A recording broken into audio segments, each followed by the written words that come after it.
Hola, muy buenas tardes. Mi nombre es Marcelo Figueroa y como ya habrán visto en la presentación de la materia, vamos a iniciar entonces con los contenidos de la primera unidad. La primera unidad, igual para que sepan, va a estar compuesta por dos grandes grupos de contenidos, los cuales van a ser elementos de química general e inorgánica, que nos van a enseñar el ABC de la química, y por otro lado, ya con una buena base química, vamos a hablar del balance hidromineral, que vendría a ser la parte la parte aplicada a la química biológica de los elementos de química general e inorgánica. La unidad 1 es una de las unidades más grandes y va a estar dividida en 5 clases. Dos de las primeras que van a estar destinadas a los elementos de química general e inorgánica y las otras tres ya vamos a empezar a desarrollar balance hidromineral.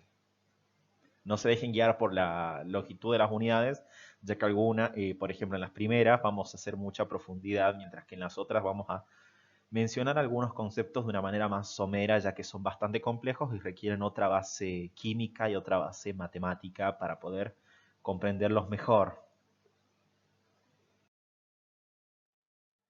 Para empezar, entonces, es la primera pregunta que siempre hago cuando iniciamos la materia, cada año que la empezamos, cada año que la dictamos, perdón, que, ¿qué es la bioquímica?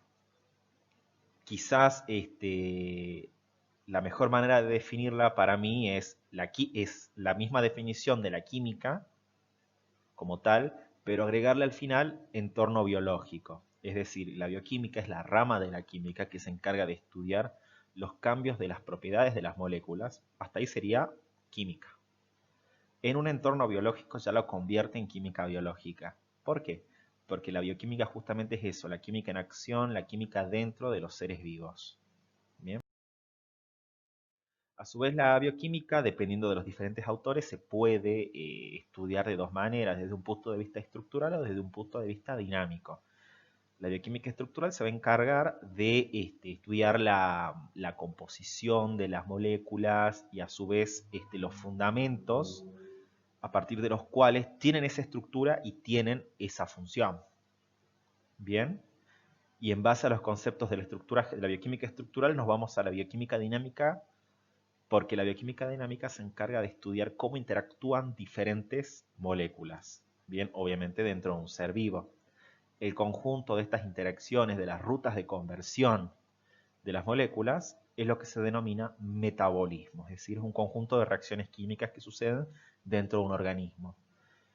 Todas las unidades las vamos a estudiar desde un punto de vista estructural, primero describiendo la estructura de las moléculas y por otro lado desde un punto de vista dinámico para entender cómo se mueven dentro del entorno biológico.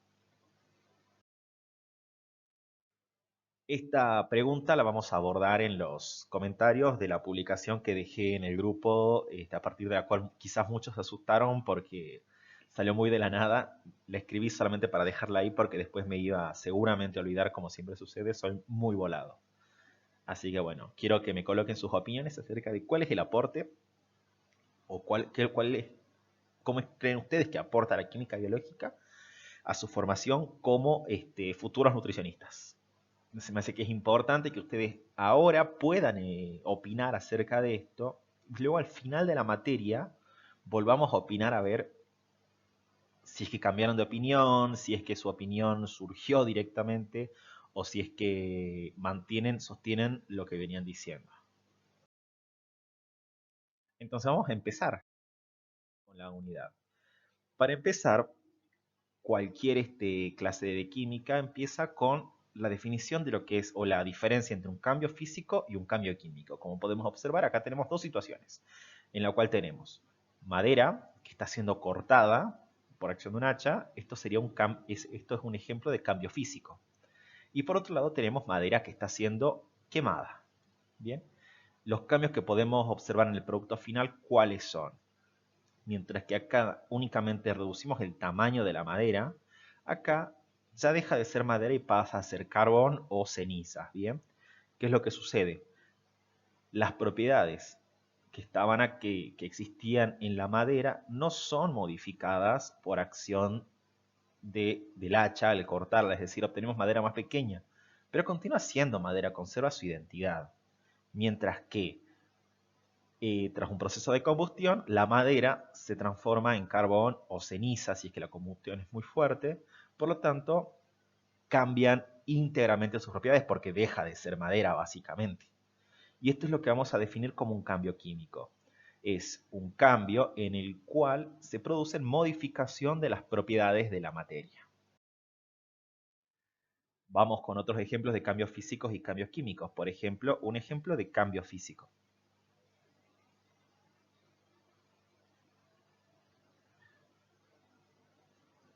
Y acá abajo un ejemplo de cambio químico.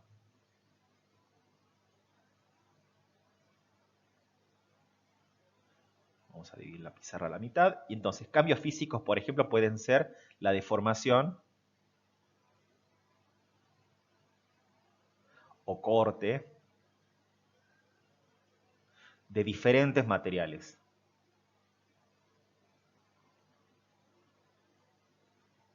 Los cambios químicos, que son cambios que producen cambios en las propiedades de la materia, es decir, lo que ingresa no es lo mismo que lo que sale después del cambio, pueden ser tranquilamente una combustión, la misma reacción de la cal, más agua, etc. Es decir, hay muchísimos ejemplos de cambios químicos. Por ejemplo, cuando coloco el alical. El alical, cuando hace su efervescencia, produce una reacción química. ¿Bien? Etcétera. El cambio químico también se denomina, como menciona ahí, reacción química, ¿bien? ¿Y qué es la reacción química? Como vamos a observar, acá tenemos un término que si bien ahora nos resulta bastante complejo, lo vamos a utilizar un montón, así que quiero que se vayan familiarizando. Es un proceso termodinámico, ¿bien? Porque depende obviamente de la energía. La termodinámica es una rama de la física que se encarga de estudiar la energía, los cambios de energía dentro de un sistema, ¿bien? Las reacciones químicas son procesos termodinámicos en el cual un conjunto de sustancias, denominadas reactivos, se transforman, cambiando su estructura molecular y enlaces, en otras sustancias denominadas productos. Es decir, vamos a tener un reactivo A más B, que son nuestros reactivos,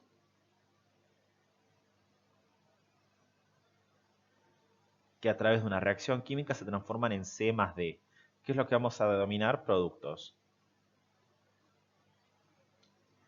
A más B no es lo mismo que C más D, es decir, las propiedades que tienen A y las propiedades que tienen B no son iguales que las propiedades que tienen C o las propiedades que tienen B. Bien, esto que yo acabo de hacer, este A más B, flechita, C más D, es lo que conocemos como ecuación química. La ecuación química es una representación esquemática y tienen que entender que es teórica de un proceso químico. ¿Por qué decimos que es teórico? Porque obviamente, por ejemplo, damos de cuenta que este es oxígeno y este es hidrógeno. El oxígeno no tiene la forma con la que yo lo estoy dibujando, con la que lo estoy representando, sino que estoy infiriendo que eso sucede a pesar de que yo no puedo ver a los átomos reaccionar. ¿Bien? Pero lo estamos definiendo esquemáticamente a partir de una reacción química. Continuemos. En las reacciones químicas, dentro de la química existen leyes fundamentales. Ustedes quizás estuvieron muy en contacto con alguna de ellas, a pesar de que no las reconocen como tales. Bien, vamos a estudiar tres de estas leyes, las cuales son la ley de la conservación de la masa, la ley de las proporciones constantes y la ley de las proporciones múltiples. Bien, al ser leyes adquieren la máxima jerarquía dentro de la ciencia, ya que se cumplen siempre. Vamos a tener, por ejemplo, la primera ley que es conocidísima, que es la ley de la conservación de la masa o la ley de Lavoisier. En términos generales, ¿qué es lo que nos dice? La masa no se crea ni se destruye, sino que se transforma. Pero esta es una definición algo laxa. La definición formal, concreta y rigurosa, ¿qué nos dice? Que en un sistema aislado, nosotros ya vamos a ver qué es un sistema aislado. Uy, le puse negro a esto, amarillito, ahí está. Que en un sistema aislado, durante una reacción química ordinaria, cualquier reacción química, la masa total del sistema permanece constante, es decir, no vamos a perder ni ganar masa. Es decir, la masa consumida de los reactivos es igual a la masa de los productos obtenidos. ¿Eso qué indica?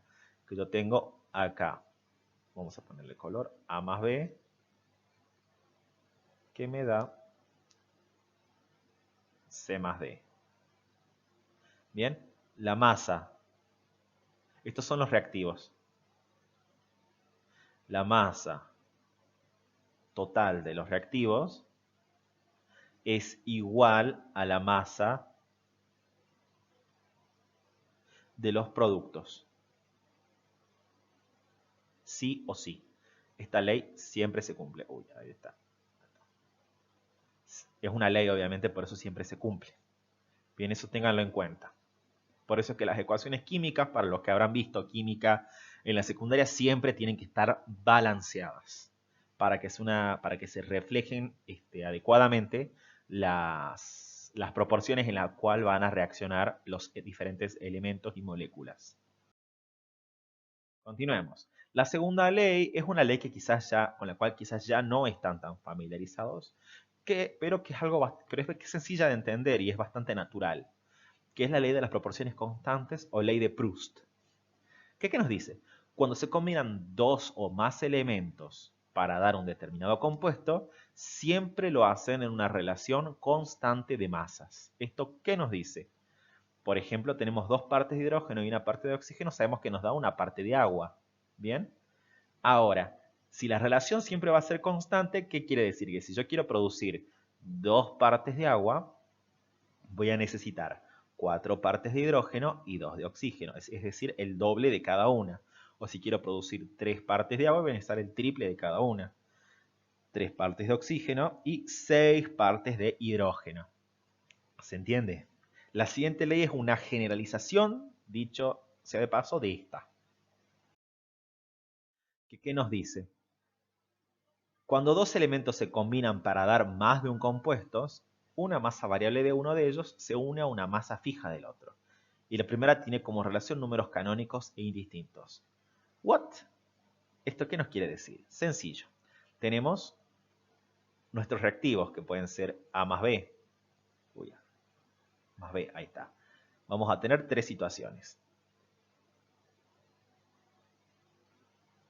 de las cuales una masa constante de 1 puede ser A, que siempre va a ser una parte de A, se une a masas variables de B, que serían acá 1B, 2 veces B y acá un 3 veces B, o sea, con 3 átomos de B. ¿Bien? ¿Y esto qué nos va a dar? ¿Qué nos dice? Esto pasa con algunos elementos que tienen la capacidad de formar diferentes compuestos químicos. En este caso vamos a obtener un C, acá vamos a obtener D y acá vamos a obtener E, siendo C distinto de D y distinto de E. ¿Qué nos quiere decir? Que en algunos casos, para justamente los elementos que son capaces de producir diferentes clases de compuestos, dependiendo de la proporción, nos van a dar diferentes compuestos químicos. Bien, esta es la tercera ley que vamos a estudiar el día de hoy. Continuando con los conceptos útiles, acá tenemos el concepto de materia. Bien, la materia se define como todo aquello que ocupa un lugar en el espacio y resulta perceptible a los sentidos.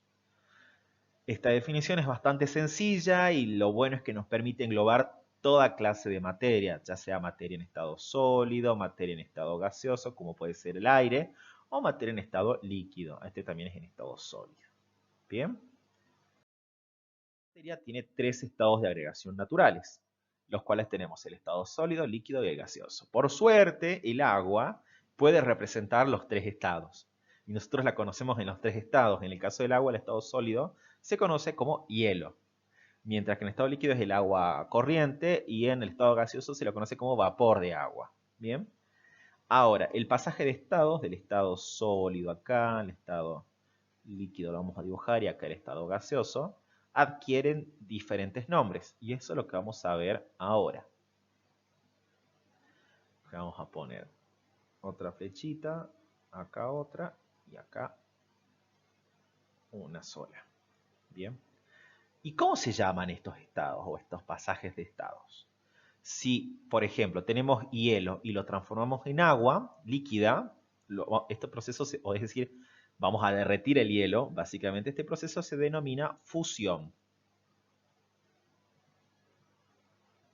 Mientras que si el agua líquida se transforma en hielo, es decir, se vuelve sólida, se denomina solidificación.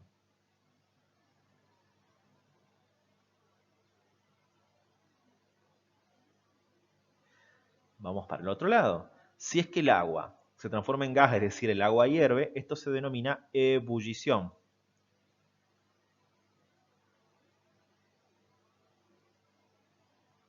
Mientras que si el vapor de agua se transforma en agua líquida, como sucede en las tapas de las ollas, esto se denomina condensación. Ahora, no sucede con el agua, pero sí sucede con algunos materiales, algunos compuestos químicos específicos, como son la naftalina, el yodo o el alcanfor. La naftalina son esas bolitas que ponen las abuelas, madres, en la ropa, que tiene un olor súper fuerte, que se utiliza como insecticidas para que las polillas no se coman la ropa. Bien. ¿Qué es lo que sucede acá? ¿Cómo es el cambio de estado? La naftalina, como la conocemos, es una pelotita. Tiene la capacidad de transformarse de ese estado sólido al estado gaseoso sin pasar previamente por el estado líquido. ¿Bien? O sucede al revés, del estado gaseoso se transforma directamente en un sólido. Esto se conoce como sublimación.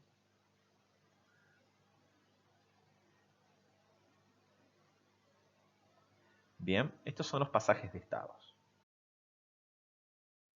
Las propiedades de la materia. Las propiedades de la materia pueden ser de dos grandes tipos. Pueden ser extensivas o pueden ser intensivas. ¿Qué es lo que diferencia una de la otra? Extensivas proviene de extensión, es decir, que va a depender, son propiedades que dependen de la cantidad de materia. Mientras que las intensivas no dependen de la cantidad de materia. Son ejemplos muy sencillos los de las extensivas, tales como la masa. Lo voy a colocar con rojito. La masa. O el volumen. El peso también. No es lo mismo que masa, peso. Si quieren, búsquenlo. Está hasta en Wikipedia, hay muchos videos en YouTube. No es lo mismo peso que masa. Lo correcto es decir masa. Cuando expresamos kilogramos, gramos y todas esas cosas, lo correcto es decir masa, no peso. Y este volumen, ¿bien? Que es el lugar en el espacio que ocupa un cuerpo. En cambio, los ejemplos de propiedades intensivas pueden ser un poco más complicados, pero uno de los más interesantes y sencillos de estudiar es el de la densidad. La densidad vendría a ser la división entre la masa que ocupa un cuerpo y el volumen. Bien, es decir, y el volumen o el espacio que ocupa. En el espacio, valga la redundancia. Bien, en el caso, por ejemplo, del agua, la densidad va a ser 1 gramo por mililitro cuando la mido a 4 grados centígrados. Eso que no quiere decir que, bueno, porque a 4 grados centígrados, ténganlo entre paréntesis, lo que nos interesa es este valor, 1. Y este valor no va a variar por más que yo tenga 10, 1000 o más gramos de agua. La densidad siempre va a ser 1 gramo por mililitro. Bien, lo que nos va a ayudar esto es justamente a saber, bueno, si tengo 10 gramos de agua, puedo a través de esta ecuación saber qué volumen va a utilizar. Bien, por lo tanto, un ejemplo de propiedad intensiva es la densidad. Si ustedes pueden averiguar cuál otra propiedad intensiva puede existir, los invito a que busquen en internet, hay muchísimos ejemplos. Y más de uno lo conocen y más de uno no lo conocen y se van a quedar sorprendidos con estos ejemplos. Pero es importante que conozcan esto, sobre todo las propiedades intensivas, ya que son las menos tangibles hasta el momento, no son tan cotidianas, y las vamos a necesitar ahora para definir un conjunto de estudio. Bien, entonces, otro concepto aparte de la materia es la energía. La energía, amén de la forma en la que se encuentra, tiene una definición en común para todos, que es la capacidad de un sistema para realizar trabajo. Bien, la capacidad de un sistema para realizar trabajo. ¿Qué es lo que sucede? La energía se puede encontrar en diferentes formas. En este caso tenemos una representación de la energía lumínica. ¿Y qué es lo que sucede? Acá tenemos un foquito, ¿no? También está representado un foquito. Es decir, acá la energía lumínica se puede llegar a transformar en energía eléctrica. Acá veo nubes también, o si nos ponemos imaginativos, podemos pensar en la energía eólica. Bien, que la vamos a transformar obviamente también en energía eléctrica. En este caso un vehículo, si el vehículo está en movimiento, ya posee energía cinética.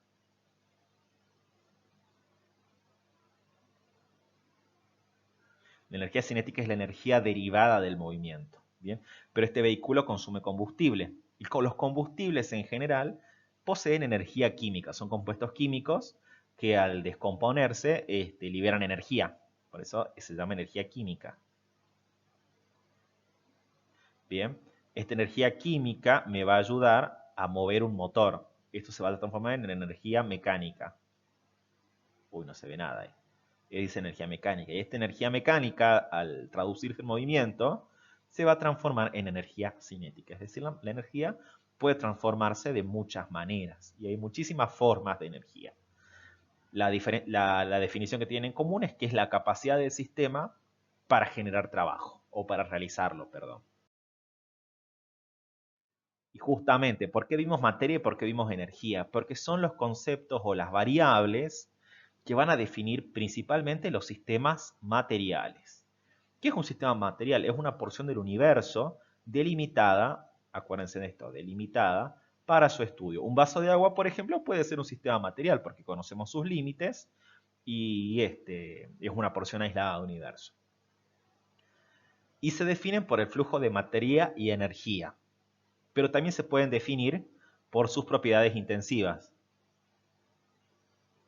que eso lo vamos a ver después.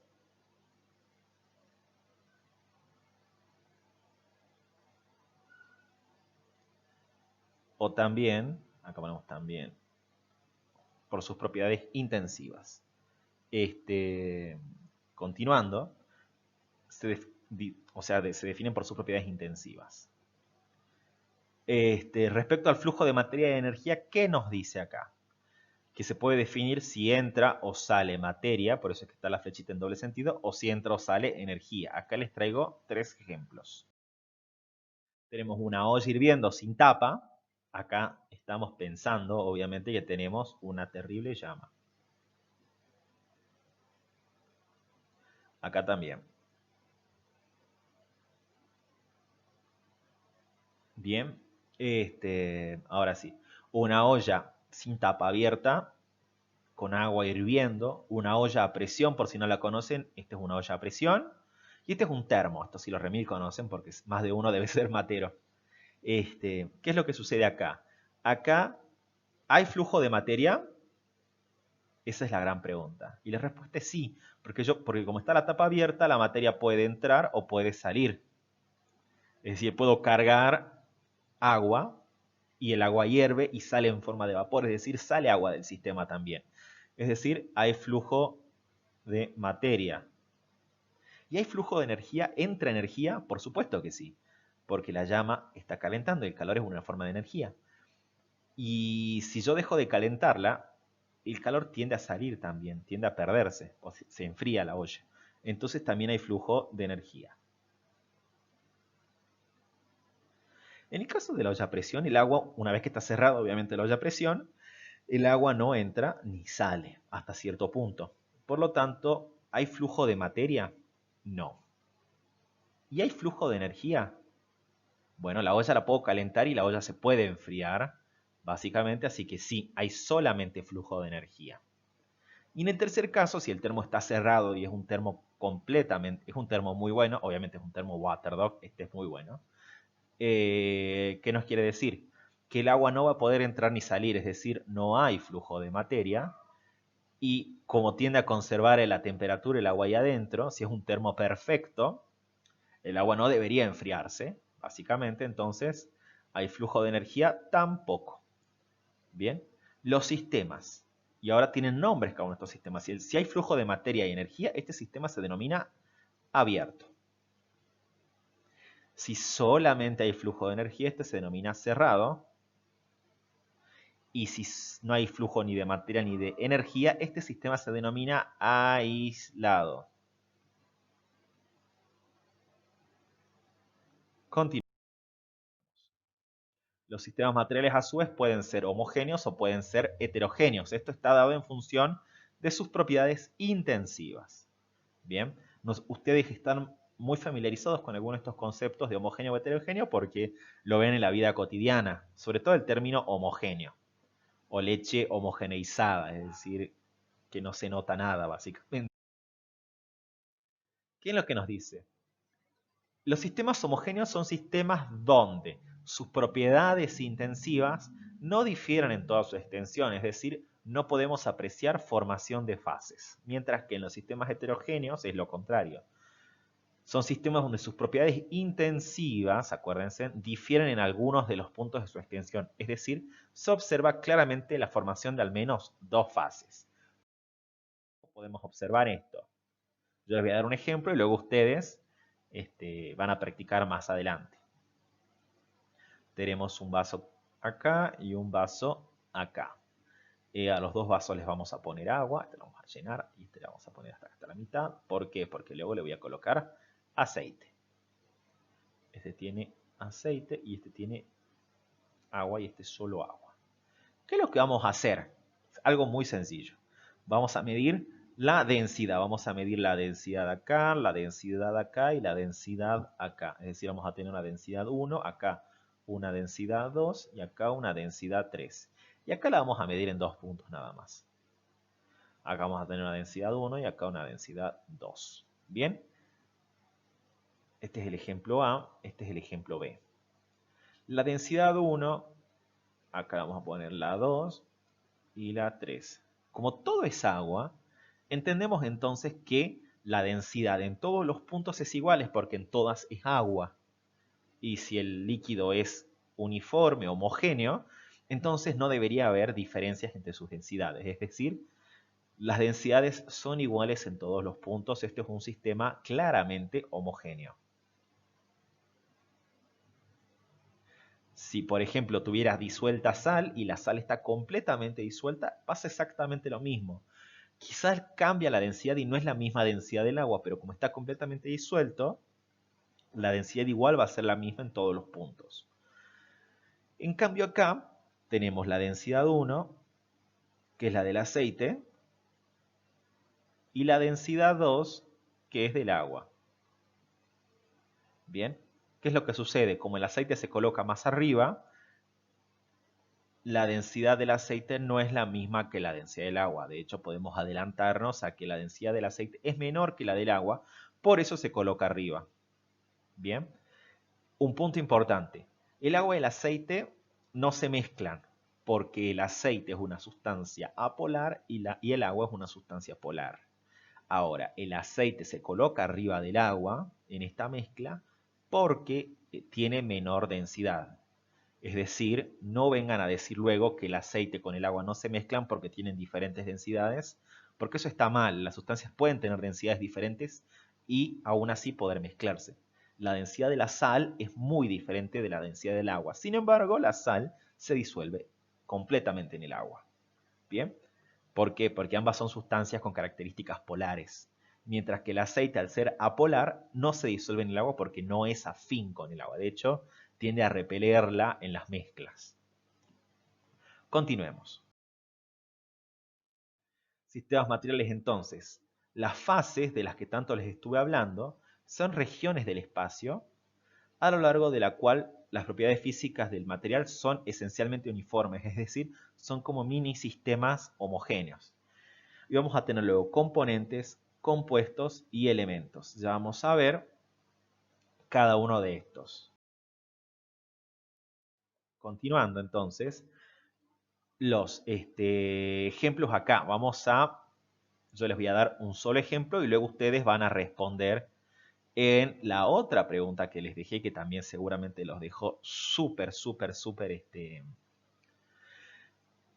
confundidos porque no había ningún material de respaldo para responderlas. Bueno, ahora sí las van a poder responder.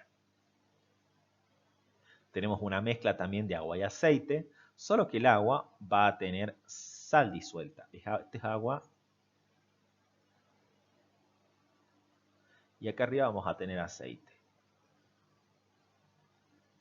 Vamos a tener aparte, flotando, hagamos de cuenta de que acá va a flotar, un hielo. Bien. Y vamos a colocarle en el fondo, solo de malo que soy, una semilla de girasol. Esta es una semilla de girasol. Sí. Está desaprobado el que me diga lo contrario. Entonces, ¿qué es lo que tenemos? Tenemos hielo, tenemos aceite, tenemos agua con sal completamente disuelta y tenemos una semilla de girasol. Si es que nos ponemos a pensar y asumimos que la semilla de girasol es un sistema uniforme, ¿cuántas fases tendríamos que podamos diferenciar? Primero, este es un sistema claramente heterogéneo.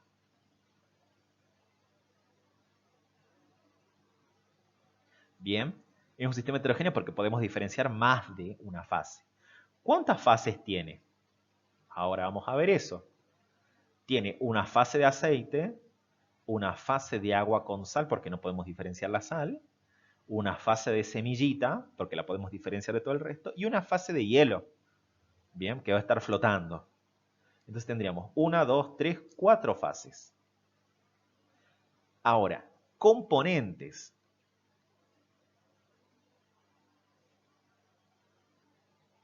Componentes, es decir, compuestos químicos diferentes. Hagamos de cuenta que la semillita es un compuesto químico diferente, no tiene una composición compleja. Es decir, vamos a tener el compuesto semillita más agua, más, ahora sí contamos la sal, ¿bien? Más el aceite.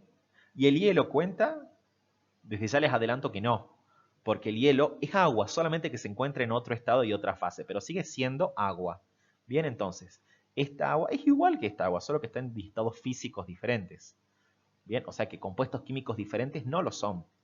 Entonces solamente vamos a tener 1 por el aceite, 2 por el agua, 3 por la sal y 4 por la semillita. Ahora les voy a pedir a ustedes que trabajen sobre estos tres sistemas. Les voy a dar un sistema A, un sistema B y un sistema C. En sistema A, vamos a colocarlo acá. El sistema B lo vamos a colocar acá, perdón. Estoy nuevo con este tema de la tableta de dibujo. El sistema A va a tener agua con su respectivo hielito para que esté fresca. El sistema B un poco de agua y el sistema C otro poco de agua. El sistema A queda así, agua con hielo, mientras que el sistema B es un agua con aceite solamente. Y el sistema C va a ser agua, aceite, otra sustancia más que no se disuelve ni en el agua ni en el aceite,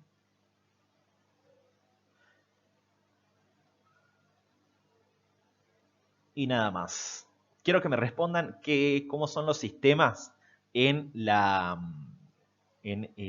pregunta que les realicé en el grupo respectivo de clases. Bien, ahora, los conceptos de átomo, molécula y de ion. Bien, los átomos son las partículas más pequeñas que un elemento puede ser dividido, conservando sus propiedades. Es decir, yo puedo picar bien chiquitito un compuesto químico y solamente hasta, o una masa, solamente hasta el nivel de átomos, ¿bien? Y que va a seguir conservando sus propiedades. Las moléculas, por el contrario, son conjuntos de átomos, iguales o diferentes, que están unidos mediante enlaces químicos. Bien, y los iones, dice especie química con carga. Los iones pueden ser átomos o pueden ser moléculas, solo que los átomos y las moléculas son neutros, es decir, no tienen cargas, mientras que los iones sí, y las cargas pueden ser positivas o negativas, es decir, que si el ion tiene carga positiva se denomina catión, mientras que tiene una carga negativa se denomina anión. Vamos a ver ahora cómo se forman cada uno. Los átomos, como podemos observar, o como alguna vez habrán visto en la secundaria, tienen que haberlo visto, tienen partículas positivas denominadas protones y partículas neutras denominadas neutrones. Vamos a colocar acá un costadito. El verde, que va a ser el 0, es neutrón. Mientras que el positivo va a ser el protón. Y eso constituye lo que se denomina núcleo atómico. Por otro lado, vamos a tener una carga negativa que se denomina electrón. Los electrones no se encuentran en el núcleo, sino que se encuentran orbitando. Igual los dibujé muy grande acá el electrón. Los electrones son de hecho más chiquititos que los protones, pero lo vamos a hacer así grandecitos. Se encuentran dando vueltas alrededor del núcleo atómico en lo que se denominan orbitales. Hay que saber que los átomos son eléctricamente neutros.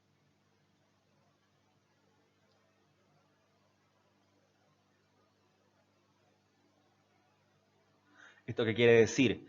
Que la carga total del átomo es 0. Bien, por lo tanto, van a tener mismo número de protones que de electrones. N electrones. Acá es un número. Número de protones igual al número de electrones. Eso se mantiene, se sostiene de hecho. Y es lo que lo vuelve estable al átomo. Los neutrones pueden cambiar y eso es muy variable y de hecho es un dolor de cabeza estudiar átomos con diferentes números de neutrones. Entonces, eso es lo que sería un átomo. De hecho, para que ustedes sepan cómo es que los científicos se dieron cuenta que el átomo tenía esa forma, dejo un video, link, en la descripción del video.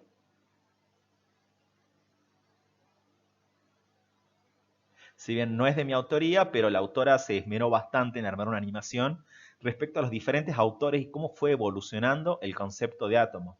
Aun cuando no lo podían ver, fueron capaces de llegar a una estructura similar a esta, de hecho. Esta es la más sencilla, pero de hecho no es la más acertada. Pero no necesitamos desarrollar un poco más estos conceptos, ya que no hacen a nuestro estudio. Las moléculas, por el contrario, son uniones de más de un átomo, es decir, son aglomeraciones. Las moléculas se caracterizan por tener enlaces. Es decir, los átomos están unidos por enlaces. Las partículas que se involucran en los enlaces no son los protones, no son los neutrones, sino son solamente los electrones, porque como están más del lado de afuera, son los que se van a entrelazar con los del otro átomo para formar un enlace, que forme una molécula.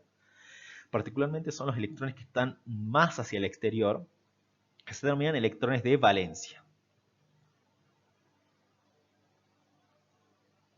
Bien, y dependiendo del enlace, dependiendo de la fuerza, perdón, con la que tengan los átomos para atraer los electrones del vecino, vamos a tener tres clases de uniones. La primera, que no le vamos a dar bolilla, es la unión metálica.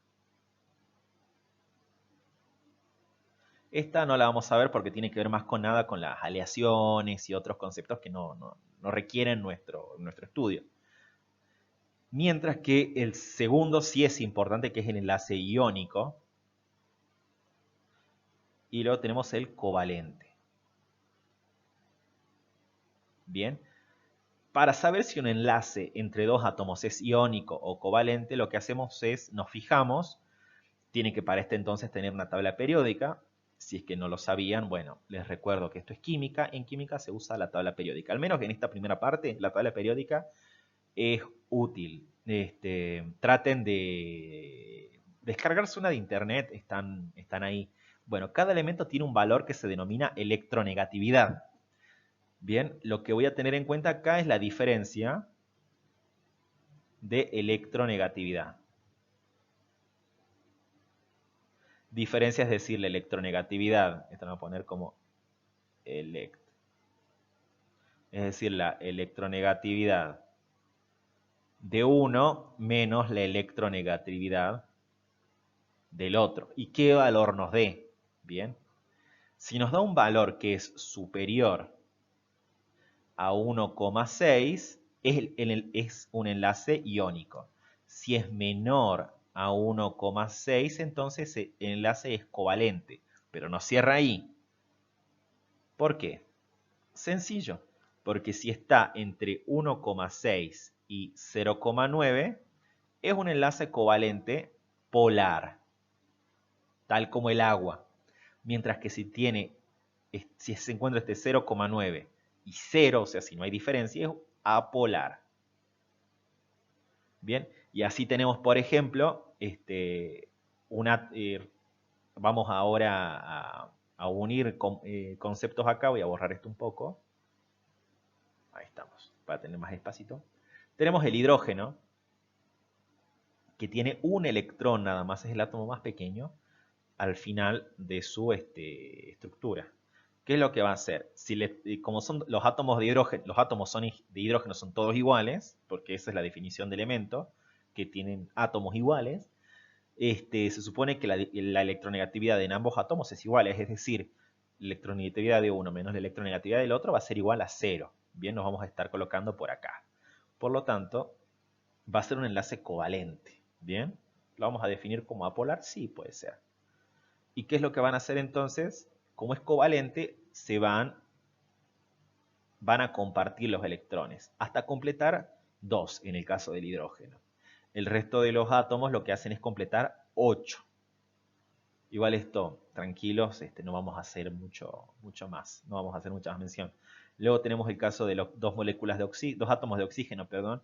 El oxígeno se caracteriza por tener 6 electrones en su última capa. Están dibujados los 6 de cada uno.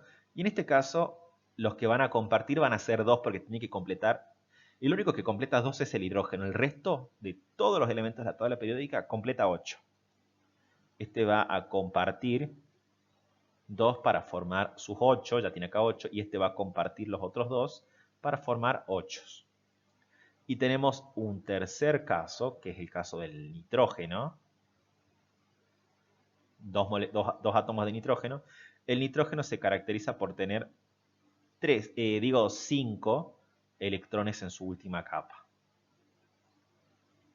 ¿Y qué es lo que van a hacer? Sencillamente lo que van a hacer es compartir de a 3, es decir, este comparte 3 con este y va a formar sus 8, su octeto, y los 3 del otro para formar su octeto.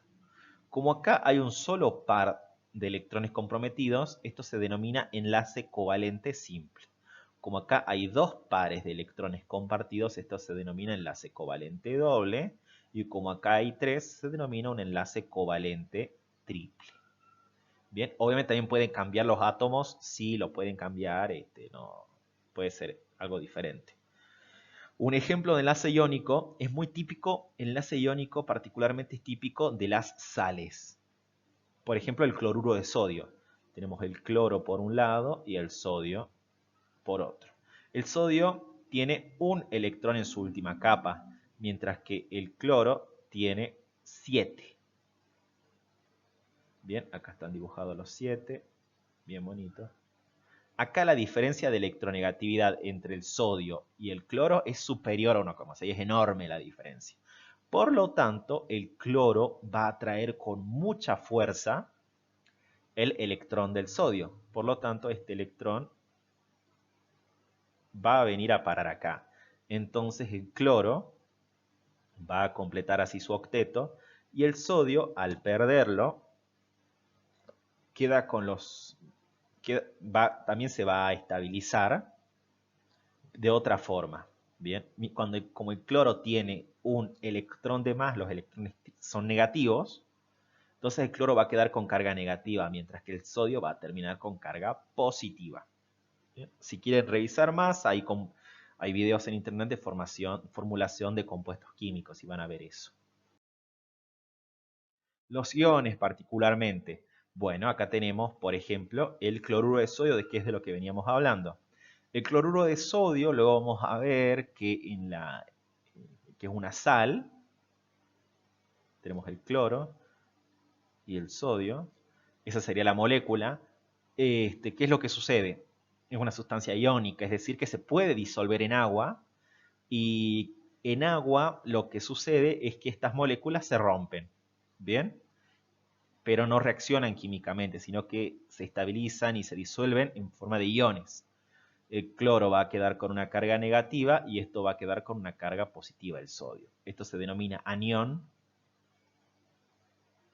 cloruro, y este es el catión, porque es positivo, sodio.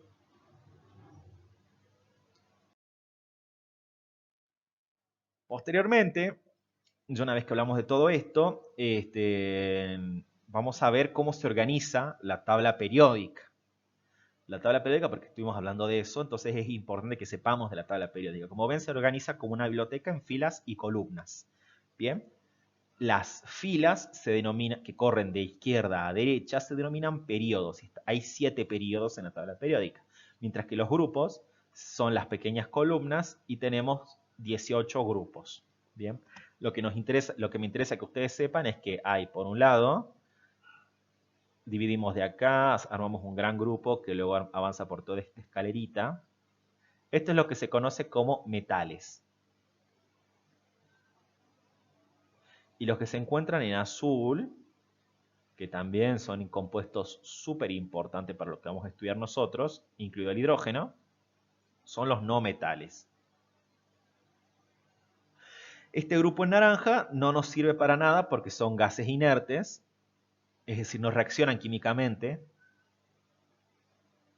Y los elementos de acá tampoco nos sirven porque son elementos radioactivos, no nos sirven para el estudio de la química. Aparte de que muchos de ellos no se encuentran en forma natural, con excepción del uranio. Pero después el resto, la mayoría son sintéticos. Los elementos dentro de la tabla tienen propiedades, o se ordenan en base a sus propiedades. Es lo que se conocen como propiedades periódicas, o propiedades de la tabla periódica. Vamos a ver 3. Una de ellas es el radio atómico. Como sabemos, en una circunferencia el radio se define como la distancia desde el centro hacia uno de sus puntos. Bien, nosotros experimentalmente no podemos medir con una regla el radio de un átomo, pero sí podemos medir la distancia que se encuentran entre dos núcleos que son los centros y la podemos dividir por la mitad y de esa manera se define el radio atómico. Si después quieren saber cómo se mide el radio atómico, les puedo explicar brevemente, fuera de esta grabación obviamente. ¿Qué es lo que sucede? Esto nos va a decir cuán gordito, cuán grandote es el átomo. ¿Bien? Y cómo aumenta, aumenta de izquierda a derecha, de derecha, perdón, a izquierda, como indica esta flecha, y de arriba hacia abajo, es decir, los átomos más grandes se van a encontrar acá y los átomos más pequeños se van a encontrar acá. Bien, eso no indica que sean más pesados, porque este lado, por ejemplo, vamos a tener átomos más pequeños que acá, sin embargo, los de acá son más pesados que los de acá, es decir, estos van a ser más densos, van a estar más comprimidos, por decir de alguna manera. La electronegatividad, que es la otra propiedad periódica de la que ya estuvimos hablando, es la fuerza con la que ese átomo va a tender a atraer los electrones de otro átomo. Bien, si tiene mucha más fuerza que otro átomo, se los va a llevar directamente a los electrones. Y si no tiene tanta fuerza, los va a compartir. Bien, eso nos diferencia un enlace iónico, que el enlace iónico justamente como hay mucha diferencia de fuerza, se los lleva directamente, es como si se los robara. Mientras que en el enlace covalente, como no tiene tanta fuerza, los comparte. En este caso es diametralmente opuesto a cómo avanza en el radio atómico, es decir, avanza en este sentido. Acá se van a encontrar los átomos más electronegativos, entre los cuales vamos a encontrar el cloro o el flúor. Y en este caso, los menos electronegativos. Acá podemos encontrar el litio, el sodio, el francio, por ejemplo. Bien. Finalmente, el carácter metálico, que significa justamente eso, qué tan buen metal es, o justamente qué tantas características de metal tiene. Bien, las características de los metales son clásicas: buena conducción eléctrica, maleabilidad, ductibilidad y baja electronegatividad. Como es baja electronegatividad, tiene que variar en el sentido contrario. Es decir, acá vamos a tener los elementos con mayor carácter metálico y acá los que tienen menor carácter metálico. Entonces acá tenemos la guía de materiales suplementarios, tenemos el link de la teoría atómica. Les voy a dejar un pequeño video de compuestos químicos y grupos funcionales, tienen que verlo, pero no lo vamos a evaluar, pero sí lo tienen que saber porque es importante para toda la materia, tienen que hacerlo. Vamos a poner unos cuantos ejemplitos para que ustedes trabajen y justamente para poder hacer bien esto van a tener que ver también esta guía, que es una diapositiva, que es una guía para la determinación del estado de oxidación de compuestos químicos. Esto va a ser muy útil, chicos, cuando veamos reacciones redox y todas esas cosas, así que tienen que saberlo todo para la próxima clase. Bueno, sin más ni más, espero que les haya gustado. Les mando saludos a todas y a todos. Soy nuevo en esto, de la virtualidad. Ustedes, de hecho, tienen más experiencia que yo, así que espero que les haya gustado el video. Les mando un saludo. Ahí se lo voy a escribir. Y nos vemos la próxima clase. Vamos a cerrar esto. Acá se cierra.